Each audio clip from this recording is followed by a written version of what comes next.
మీరు ఇప్పటికీ diesel motor లేదా కరెంటు బిల్లులతో ఇబ్బంది పడుతున్నారా? అయితే ఈ సమాచారం మీకోసమే. కేంద్ర ప్రభుత్వం అందిస్తున్న ఒక పథకం ద్వారా రైతులు సోలార్ పంపులను భారీ సబ్సిడీతో ఏర్పాటు చేసుకోవచ్చు. కొన్ని ప్రాంతాల్లో రైతు వాటా కేవలం 10% మాత్రమే ఉండే అవకాశం కూడా ఉంది.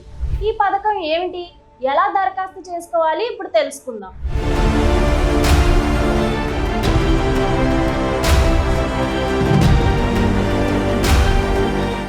వ్యవసాయ రంగంలో విద్యుత్ సమస్యలు, పెరుగుతున్న డీజిల్ ఖర్చులు రైతులకు పెద్ద భారంగా మారాయి.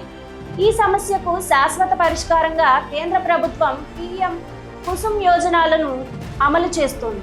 ఈ పథకం కింద రైతులు తమ వ్యవసాయ బావులకు సోలార్ పంపులను ఏర్పాటు చేసుకోవచ్చు. సాధారణంగా ఒక సోలార్ పంపు ధర లక్షల రూపాయల్లో ఉంటుంది. కానీ ఈ పథకం ద్వారా కేంద్ర, రాష్ట్ర ప్రభుత్వాలు కలిసి సుమారు 60% వరకు సబ్సిడీ అందిస్తాయి. అంతేకాదు, కొన్ని రాష్ట్ర ప్రభుత్వాలు అదనపు ప్రోత్సాహకాలు ఇవ్వడం వల్ల రైతు భారం మరింత తగ్గుతుంది.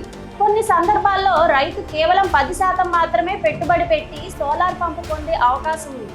అంటే మొత్తం ప్రయోజనం 70 నుంచి 90% వరకు చేరవచ్చు.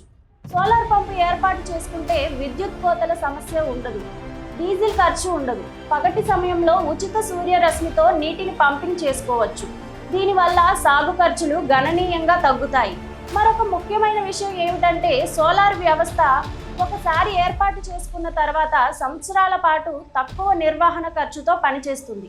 పర్యావరణానికి కూడా ఎంతో మేలు చేస్తుంది. రాష్ట్ర వ్యవసాయ శాఖ, విద్యుత్ శాఖ లేదా అధికారిక పీఎం కుసుమ్ పోర్టల్ ద్వారా దరఖాస్తు చేసుకోవచ్చు.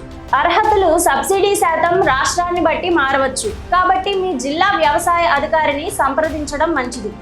వ్యవసాయంలో విద్యుత్, డీజిల్ ఖర్చులను తగ్గించుకోవాలనుకునే రైతులకు పీఎం కుసుమ్ యోజన ఒక అద్భుతమైన అవకాశం. సరైన సమయంలో దరఖాస్తు చేసుకుంటే లక్షల రూపాయల ప్రయోజనం పొందవచ్చు. ఇలాంటి ప్రభుత్వ పథకాల గురించి మరిన్ని వివరాలు తెలుసుకోవాలనుకుంటే మా ఛానల్ను సబ్స్క్రైబ్ చేయండి.